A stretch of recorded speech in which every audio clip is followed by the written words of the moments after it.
మనకి యుఎస్లో ప్రస్తుతం జరుగుతున్న ఇమ్మిగ్రేషన్ రిలేటెడ్, అదేవిధంగా ట్రంప్ తీసుకుంటున్న విధానాలు, ఇంటర్నేషనల్గా ట్యాక్స్ రిలేటెడ్ అండ్ దౌత్యపరమైన విధానాలపైన అనేక సమస్యలు, ఒక విధంగా భయాందోళనలు ఎన్నో ఉన్నాయి. వీటికి సంబంధించిన విశేషాలు మనం ఇక్కడ ఇస్మాయిల్ గారు ఫెడరల్ గవర్నమెంట్లో వర్క్ చేస్తారు. సో ఆయన ఎక్స్పీరియన్సెస్ ఏంటి, గవర్నమెంట్ నుంచి ఎటువంటి ఉత్తర్వులు వస్తున్నాయి, సో వాళ్ళు ఏ విధంగా యాక్ట్ చేయాల్సిన అవసరం ఉంది, అదేవిధంగా రిమైనింగ్ మనకి H1 కానీ స్టూడెంట్స్ కానీ వీళ్ళందరి భవిష్యత్తు ఎలా ఉండబోతుంది, ఇటు ఎవరైతే ఇల్లీగల్ ఇమిగ్రెంట్స్ ఉన్నారో వాళ్ళని పంపించే క్రమంలో ఏ విధంగా ఉంటే ఇంకా బెటర్ ఉంటుంది అనే విషయాలు మనం తెలుసుకుందాం. సో ఇస్మాయిల్ గారు చెప్పండి, ముందుగా ఇక్కడ చూసినట్లయితే మీరు ఫెడరల్ గవర్నమెంట్గా వర్క్ చేస్తున్నారు. సో ప్రజెంట్ ట్రంప్ అడ్మినిస్ట్రేషన్ ఎలా పనిచేస్తుంది, సో మీకు ఎటువంటి అఫీషియల్ ఇన్స్ట్రక్షన్స్ ఉన్నాయి ఏంటి? నమస్తే అండి, సాక్షి టీవీ ప్రేక్షకులందరికీ. నా పేరు డాక్టర్ ఇస్మాయిల్ పెనుకొండ. నేను డాలస్లో ఉంటాను and I work as a physician for department of VA అని. It's a federal government job. And ఈ మధ్యనే మాకు ఫోర్క్ ఇన్ ద రోడ్ అని ఒక ఈమెయిల్ వచ్చింది. That email is essentially for every federal worker saying that you can resign your job. And then just ఆ ఈమెయిల్కి ఒక్క వర్డ్ రిజైన్ అని పెట్టేస్తే దే కెనాట్ ఇంట్లో ఉండిపోయి జాబ్ రాకోకుండా ఇంట్లో ఉంటే సెప్టెంబర్ ఎండ్ వరకు ఉద్యోగాన్ని జీతాలు ఇస్తారనమాట. ఆ జీతాలు ఇచ్చి మళ్ళీ సెప్టెంబర్ నుంచి దే ఆర్ గాన్. సో అది వచ్చింది email. But I don't know how many people resigned. Obviously I'm not, because I'm working as a physician from Dallas, taking care from another state, from my home. So because there was no doctor there, so maaku adi vartinchadu anukondi. But still it's created a chaos in all the federal government workers who are like 400k, almost 4 lakshal mandi paiga unnaru. Andarlonu oka bhayandolan guri chesindi ee uttarvu. Kakapothe ఇదంతా ఎందుకు చేస్తున్నారంటే federal government, I think this is all the brain of Elon Musk as a adviser and DOG అని, department of government efficiency అని పెట్టారు.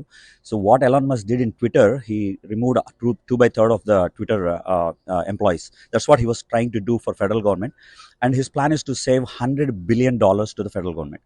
So how much they can do ane teliyadu, but this created a lot of chaos in the ground state. So adi okati. Then speaking of H1 and issues and all that, so ఇప్పుడు students చాలా మంది మా పిల్లలు, మా friends వాళ్ళ పిల్లలు, నేను been here for last 20 years and డాలస్లో 10 years. ఇక్కడ ప్రతి యూనివర్సిటీలోనూ మా ఫ్రెండ్స్ పిల్లలు లేకపోతే మాకు తెలిసిన వాళ్ళ బంధువుల పిల్లలు ఉంటున్నారు. So they working as a, వాళ్ళంతకు సపోర్ట్ చేసుకుంటున్నారు. చిన్న చిన్న ఊర్ల నుంచి వస్తున్నారు. దర్శి 2 ఎకరాల పొలం ఉన్న వాళ్ళు, ఎస్పెషలీ అమ్మాయిలు, they come here and they work 2 jobs, they pay their loans అది ఇది అనుకుంటా. But essentially I would advise right now, do a కాలేజ్లో ఉన్న job, at least the visa which whatever they allow them to do, they do it instead of working in the restaurants and all that stuff. Because ఇల్లీగల్గా వీసాలో ఉన్న వాళ్ళని తీసుకున్నట్టే ఇల్లీగల్గా పనిచేస్తున్న వాళ్ళకి కూడా problem ఉండొచ్చు.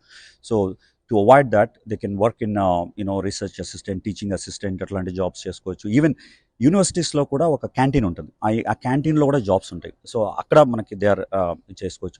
Those are the few things they can do. And especially to the parents, అంటే ఇంట్లో ఉన్న మన ఆంధ్రప్రదేశ్ తెలంగాణలో ఉన్న తల్లిదండ్రులకు ఏం చెప్తున్నానంటే, మీరు భయపడక్కర్లేదు. ఇక్కడేమీ వచ్చేసి గిరెస్టులు వగైరా పిల్లల్ని, ఎస్పెషల్లీ చదువుకున్న పిల్లల్ని చేయట్లేదు. ఎందుకంటే చదువుకున్న వాళ్ళు డబ్బులు కట్టి మరీ వస్తున్నారు, అందుకే వాళ్ళకి వీసాలు కూడా చాలా ఈజీగా ఇస్తున్నారు. సో అందుకు వాళ్ళ మీద ఇది ఉండదు. ఎందుకంటే మస్క్ కూడా H1 వీసాస్కి ప్రోగానే ఉన్నాడు, because you have to put the talent here. So ఆ టాలెంట్ కోసము he's pro H1 all that visas. So ఆ విధంగా కూడా మనం ఎక్కువ భయపడట్లేదు. మేబీ వీసాస్ రావడం కొంచెం కష్టమైంటుంది కానీ ఇప్పుడు, బట్ ఉన్న వాళ్ళకి అయితే ప్రాబ్లం లేదు. ఇంకా green card holders, citizens like me have no other problems. అది ఒకటి. So that's what about say and all that. And speaking of illegal Indians, who were crossed the border and came here, వాళ్ళందరినీ ఒక గుంపగుత్తగా military ప్లేన్లో తీసుకెళ్ళి ఇండియాలో వదిలేయడము, వాళ్ళకు hand cuffs కానీ కాళ్ళకి బెడీలు వేయడము, ఇది కొంచెం చాలా ఇదిగా అనిపించింది. అందరికీ బాధగా అనిపించింది. ఎస్పెషలీ ఇది ఇప్పటి నుంచి కాదు, ఎప్పటి నుంచో జరుగుతుంది. I know a guy from a pilot from Dallas. తను ఈ ప్లేన్స్ని తీసుకెళ్ళి సౌత్ అమెరికాలో డ్రాప్ చేసి వచ్చేవాడు, one of my patient.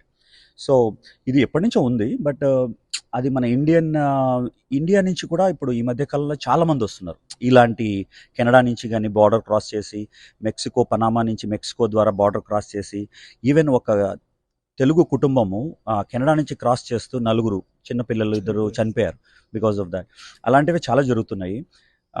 But ఇదంతా I mean basically it's illegal అంటేనే చట్ట విరుద్ధంగా ఉన్నారు. చట్ట విరుద్ధంగా ఉన్న వాళ్ళని ఇక్కడ లాస్ ప్రకారము పంపించాలి, దాంట్లో తప్పేం లేదు. కానీ ఎలా పంపిస్తున్నారు అనేది, ఇప్పుడు మిలిటరీ ప్లేన్లో పెట్టి హ్యాండ్ కఫ్స్ వేసి ఇవన్నీ కూడా our Indian government should definitely protest and tell them like do it with respect. So just send them in a normal plane, book them the tickets, or if you want we can send a Air India flight. ఇప్పుడు for example మన Gulf దేశాల్లో ఏదైనా problem వస్తే మనమే విమానాలు పంపించాం. So we can send a విమానం, we can send a thing and we can bring them with respect. That's what we need to do. And విదేశాంగ శాఖ కానీ talking to the department of state and they can do that. So that is my suggestion from me. Apart from that illegals అంటే ఇట్లా వచ్చే వాళ్ళకు కూడా I strongly advise not to come like that route. Just use studies visas ఇప్పుడు కూడా చదువుకోవడానికి ఈజీగానే ఇస్తున్నారు. సో మీరు మామూలు చట్టబద్ధమైన పద్ధతుల్లో అమెరికా రండి. This country is a land of opportunities. You can grow as much as you want. And even with this government they are much about talent. Even ఒక టైంలో ట్రంప్ కూడా H1 ఉన్న ప్రతి విద్యార్థికి గ్రీన్ కార్డే ఇద్దామని కూడా చెప్తున్నాడు. అది ఎంతవరకు జరుగుతుందో తెలియదు. So that would be a game changer if it is like science students, like maths students and engineering and medicine ఇట్లాంటి దాంట్లో ఉన్న వాళ్ళకి they are promising a green card, early green card based on their education. That is also a proposal which Musk put and Trump administration looking at. We don't know how much traction it would be. So ivanni positive points.